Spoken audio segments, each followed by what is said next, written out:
Bonjour et bienvenue à vous sur Éco-Yachting, un éco-yachting en direct du Grand Pavois de La Rochelle. Je vous propose de rencontrer Laure Burgot d'April Marine pour nous parler de la saison d'été 2022. Bonjour Nicolas. Effectivement, on a eu les incendies avec des grosses menaces sur des bateaux, notamment par exemple à Cazaux, où on s'est retrouvé avec toute la marina encerclée par les flammes. Au final, les bateaux s'en sont sortis grâce aux services, les services d'urgence, et heureusement, merci à eux.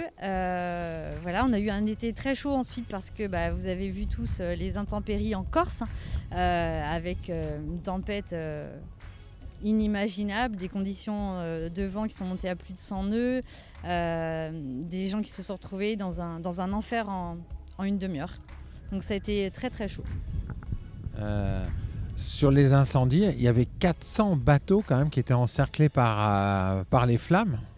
Oui, c'est une marina, 350-400 bateaux, oui, c'est ça. On suivait en temps réel, les clients nous appelaient parce qu'on voyait sur les réseaux sociaux les flammes autour des bateaux, la capitainerie qui était touchée, les gens étaient hyper inquiets, oui, c'est ça.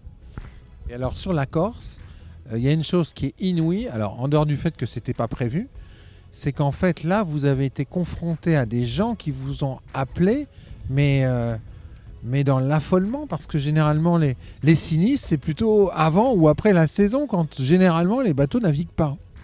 Tout à fait, c'est vraiment inédit. Il faut savoir qu'en sinistre, en fait, quand on gère des sinistres, la plus grosse journée, celle où on est tous sur le front, c'est le lendemain du 15 août. Et là, on s'est retrouvé avec des événements météo majeurs le 13 et le 18 août. Donc, clairement, nos assurés étaient dans des situations de détresse. Donc, c'était compliqué pour eux parce que déjà, ils ne pouvaient même pas nous joindre parce qu'ils n'avaient pas de téléphone, tout simplement. Ils n'avaient plus de téléphone. Les personnes qui se sont retrouvées sur les plages de Girolata avec des bateaux échoués, ils étaient sur les rochers. Enfin, c'était vraiment une situation incroyable avec des personnes qui nous ont appelés mais en pleurs. Ils nous parlaient d'enfer, de fin du monde. Ils ont vraiment eu peur pour leur vie avec des gens qui se sont fait litreuiller. Donc émotionnellement, les personnes étaient vraiment dans le dur. Et nos collaborateurs également, il a fallu faire face à cette gestion de l'émotion qui était très importante à ce moment-là. Et dans une période où tout le monde voulait nous joindre en même temps. Donc c'est d'ailleurs un grand bravo à l'équipe parce que des moments comme ça, c'est pas facile. Alors, combien de sinistres sur la Corse pour vous qui êtes le leader de l'assurance bateau? Alors là, on en avait des sinistres majeurs, environ 150. 150 sinistres majeurs? Ouais, 150, c'est pour les gros qui ont été déclarés tout de suite. Après, il peut y avoir encore des déclarations qui vont arriver. Mais effectivement, oui, 150. C'est énorme sur une journée avec des bateaux qui se sont retrouvés échoués dans des endroits inaccessibles. Donc là, on est dans des phases maintenant...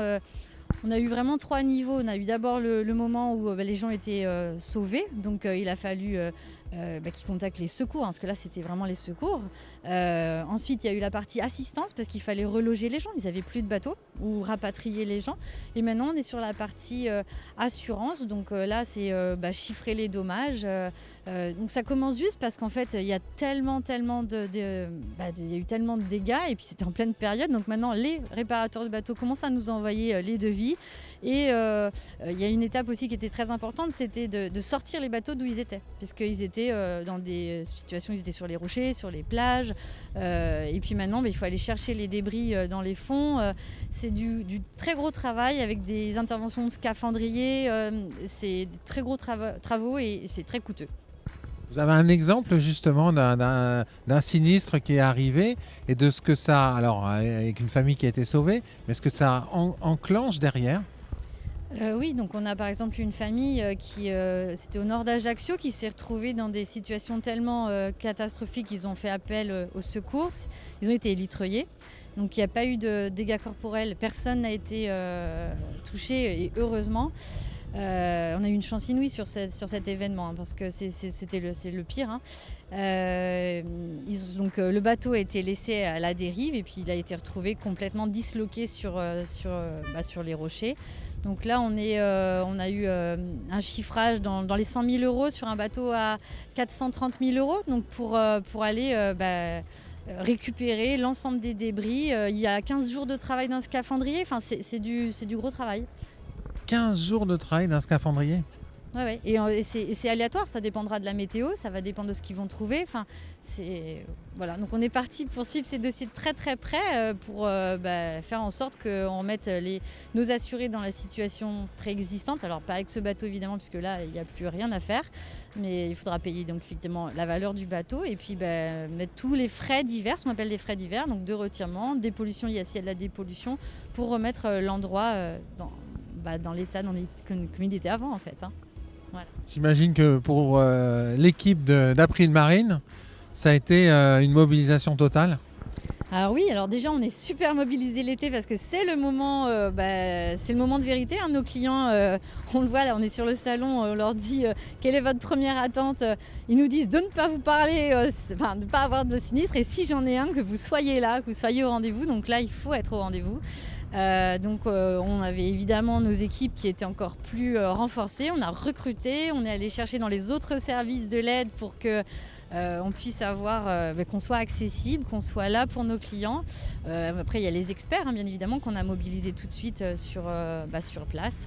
Voilà. Donc là, on est toujours mobilisés parce que on est encore dedans, nous. Hein. L'été est encore chaud pour nous. Même si la rentrée est faite pour beaucoup, l'été est très chaud pour nous. Avec des histoires humaines qui sont enrichissantes et qui sont parfois, j'imagine, pas évidentes à encaisser en fait. Oui. Alors les gestionnaires sinistres ont quelque part l'habitude, entre guillemets, d'avoir des situations, on va dire, délicates. Mais là, l'intensité et puis le caractère... là, on était en plein été. Les gens, ils étaient en train de prendre leur petit déjeuner tranquillement et en une demi-heure, tout change. Et ça a été difficile parce que quand on a des événements qui sont majeurs mais que la personne a un peu pris des risques, elle est sortie, il y avait des conditions météo. Là, c'était inattendu. Et ce côté inattendu, c'était des familles qui étaient à bord des bateaux. C'était pas des plaisanciers, on va dire, chevronnés qui ont l'habitude de sortir dans des conditions d'hiver. Pas du tout. On était vraiment... on a vu les vidéos. Hein, les gens, ils rentraient à la nage avec les enfants, le chien. C'était inouï. Hein. C'est une grande famille finalement chez April Marine pour accompagner les plaisanciers. On a été soudés. Après, clairement, il faut effectivement parler avec les collaborateurs aussi parce que c'est important qu'ils puissent expliquer ce qu'ils viennent de vivre. Et puis là, on est un petit peu justement en train de refaire un point sur tout ça et se dire comment on pourrait encore mieux accompagner nos clients et aussi nos collaborateurs, mais nos clients. Parce que, par exemple, je vous donne un exemple, on a des garanties d'assistance en cas de décès. Il y a un soutien psychologique qui est prévu dans notre contrat.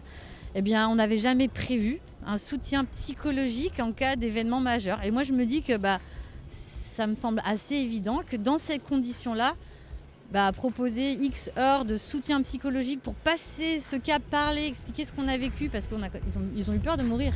Et c'est quand même pas tous les jours que ça nous arrive des choses pareilles. Et voilà. Donc c'est une idée, hein, mais il faut qu'on s'ajuste et qu'on adapte en fonction de ce qui se passe. Et là, c'est un bon exemple.